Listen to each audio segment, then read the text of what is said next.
Well, you know, you cannot win it unless you're in it. That's how it goes. The nation's largest Powerball jackpot is tonight. Sits at $500 million. $500 million. So no surprise people are lining up to buy tickets. 10,000 tickets are being sold every minute. Revenue from sales are expected to top $1 billion. The jackpot's rolled over 16 consecutive times without a winner. So will tonight be the night? I'm confident I'm going to win. So if I'm not here tomorrow, that's what's happened. Here to tell us exactly what the tips are to win is the Florida Lottery Secretary, Cynthia O'Connell. Nice to have you with us. Thanks for being with us. Let me ask you a question. First of all, the odds are really, really bad, like 1 in 175 million. And yet that doesn't stop people at all. It never does. Why do you think that is? Well, I think it's just the excitement for the game. Americans loved a jackpot. And this particular jackpot brings in core players and new players. It's very exciting, a whole lot of fun. I know in the state of Florida, this is Powerball country, but I think it's Powerball country nationwide. It definitely is. Shoot, I'm bumping into people all over the place who are trying to figure out how to win this thing. $500 million now, and it's expected to go to $1 billion because so many people are thinking they can jump in and win at this point. Do you think that it's going to go to $1 billion? Well, we'll look at the sales this morning and perhaps make an adjustment. That's a big number. I think 500 million is a big number all in itself. Yeah, well, $1 billion is a big number. That's why I'm playing, obviously. Go ahead. I'm curious, Cynthia, you talked about the $1 billion. Some folks out there are wondering, in Florida, does the money go to education? Where's the money go to? Some of these states. Well, it absolutely does go to education. What's so great about this amazing jackpot is not only the excitement it generates, but for all 44 member lotteries that are part of Powerball, the beneficiaries, the good causes, the charitable causes for each state will gain additional revenue. That's really the good news about this jackpot. It's what the key is. It's what the key is. I was just going to say, you talk about the odds, 1 in 175 million. We always analogize this to weather, right? Getting struck by lightning. Let's just put it in a different way.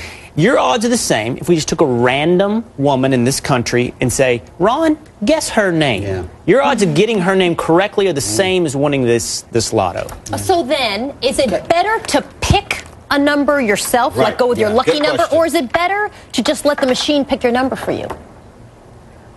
What do you think, Well, Cynthia? I think it's better to choose the numbers that are your favorite numbers. Yeah, but a lot of individuals choose quick picks. Well, a lot of individuals play quick pick. A lot of individuals play their lucky numbers. It's the luck of the draw. So the most important thing is to play, which I hope each of you will tonight. Doesn't the line go to 59? How many numbers does it go up to? What's your range of numbers? What are your range of numbers? 1 to 60 or something like that you can pick? 1 to 59 match 5 of 5. 1 and 35 for Powerball. Can I follow up on Roland's question real quick? In your state and most states, is there a requirement that lottery revenue produce a net increase in education spending, or can it simply substitute for and allow you to remove education funding that the state would have provided otherwise? Well, that's a legislative issue, but in the state of Florida, just last year alone, fiscal 2010, 2011, 2012, we transferred $1.31 billion to education for the state of Florida. We're on track this year to... But I'm just wondering, was that a net increase, or does that allow the state to redeploy resources elsewhere? That's an interesting question, because does that allow them to not spend the $1.3 billion? They can take that out of the budget, put it elsewhere. Is it a net is there a requirement of a net increase from the revenue from the lottery in Florida? Well, in terms of the Florida Lottery, we're about 6% of the total funding for the Florida education budget. So we give as much as we can, but we're only 6%, and we try to grow that every year. Interesting. The vast majority of these lottos are split. There's like 4 winners. Very rarely does somebody get to $500 million. The reason I asked about the range of numbers, most people pick, as Cynthia suggests, your favorite number, your kid's birthday, your birthday, range of 1 to 30. Very few people pick that 30 to 59 range. But this is not an investment. What do I do with that information? This is an investment. This is an experience, right? When you're paying $2 or $5 for the office pool, you're not paying because you think you're really going to win the lottery. I'm really going to win. You're paying for the experience, right? Because it's not. No, you're not. You're paying to try to win.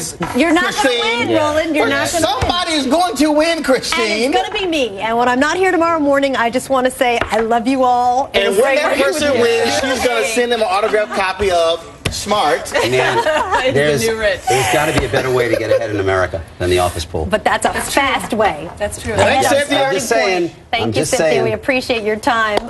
Hopefully you and I can chat later when I'm signing my check or whatever it is I have to do when I win. Right. But yeah, I've got more ahead this morning.